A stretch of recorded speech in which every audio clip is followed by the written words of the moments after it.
بسم اللہ الرحمن الرحیم نحمده ونصلی علی رسولہ الکریم اما بعد۔ محترم ناظرین، جیسا کہ ہم سب کا مشاہدہ ہے کہ ہم مساجد میں جب جاتے ہیں تو امت کا ایک بڑا طبقہ الحمدللہ اپنا سر ڈھانکے ہوئے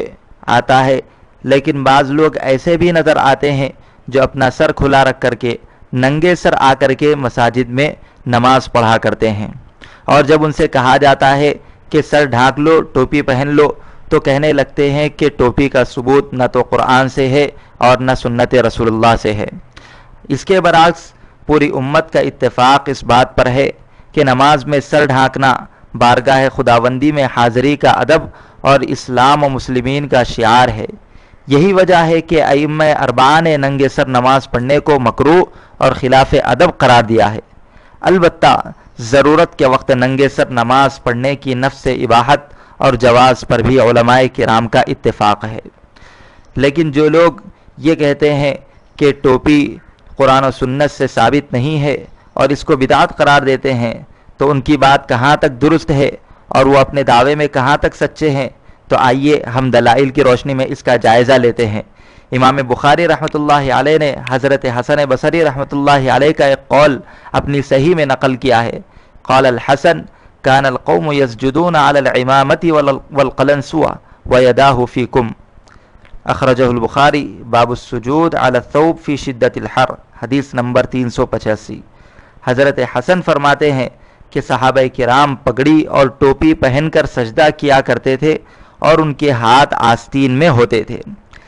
اسی طرح کی ایک دوسری روایت امام ترمذی رحمۃ اللہ علیہ نے بھی نقل کی ہے۔ عن عمر رضی اللہ عنہ یقول سمعت رسول اللہ صلی اللہ علیہ وسلم یقول الشہداء اربعہ رجل مؤمن جید الایمان لقی العدو فصدق اللہ حتى قتل فذلك الذي يرفع الناس إليه أعينهم يوم القيامة هكذا ورفع رأسه حتى وقعت قلنسوته فما أدري أقلنسوة عمر أراد ام قلنسوة النبی صلی اللہ علیہ وسلم، ترمذی شریف حدیث نمبر 1745۔ حضرت عمر رضی اللہ عنہ فرماتے ہیں کہ رسول اللہ صلی اللہ علیہ وسلم کو میں نے ارشاد فرماتے ہوئے سنا، شہداء 4 قسم کے ہیں۔ نمبر 1، مومن عمدہ ایمان والا جس کا دشمن سے مقابلہ ہوا، اس نے اللہ تعالیٰ سے کیا ہوا وعدہ سچ کر دکھایا یہاں تک کہ وہ قتل کر دیا گیا، بس یہ وہ شہید ہے جس کی طرف لوگ قیامت کے دن اپنی نگاہیں اس طرح اٹھا کر دیکھیں گے، اور انہوں نے اپنا سر اٹھایا حتیٰ کہ ان کی ٹوپی گر گئی۔ راوی حدیث حضرت ابو یزید خولانی کہتے ہیں کہ میں نہیں جانتا حضرت فضالہ نے حضرت عمر رضی اللہ عنہ کی ٹوپی مراد لی یا نبی علیہ السلام کی ٹوپی مراد لی۔ بخاری اور ترمذی کی ان دونوں روایتوں کے علاوہ ٹوپی کے ثبوت پر حضرت انس، حضرت بلال اور حضرت مغیرہ رضی اللہ عنہم کی کئی ایک وہ روایتیں بھی احادیث میں نقل کی گئی ہیں کہ جس میں آپ علیہ الصلاۃ والسلام کے بارے میں منقول ہے کہ آپ نے سر کا مسح کیا، اور سر کے مسح کرنے کے لیے آپ ٹوپی اور عمامے کو ہٹا کر کے مسح کیا کرتے تھے۔ چنانچہ ابو داؤد جلد 1 صفحہ 36،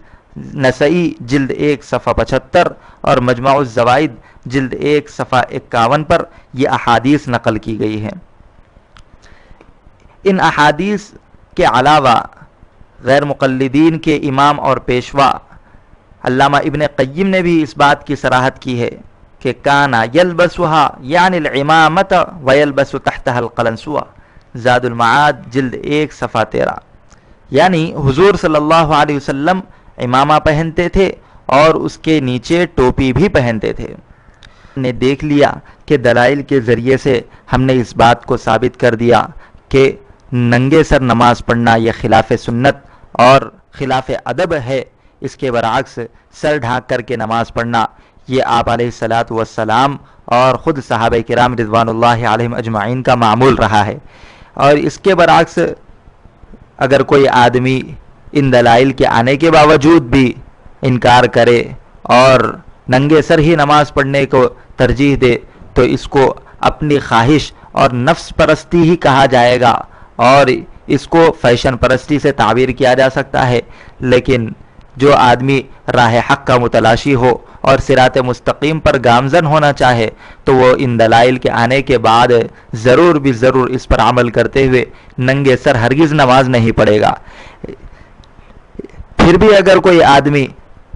دلائل کا انکار کرتے ہوئے ننگے سر ہی نماز پڑھتا ہے تو ایسے شخص سے ہمارا یہ سوال ہے کہ قرآن و حدیث کے پورے ذخیرے سے کوئی ایک آیت یا ایک حدیث ایسی پیش کریں جس سے نماز میں سر ڈھانکنا مکروہ یا خلاف سنت ثابت ہوتا ہو۔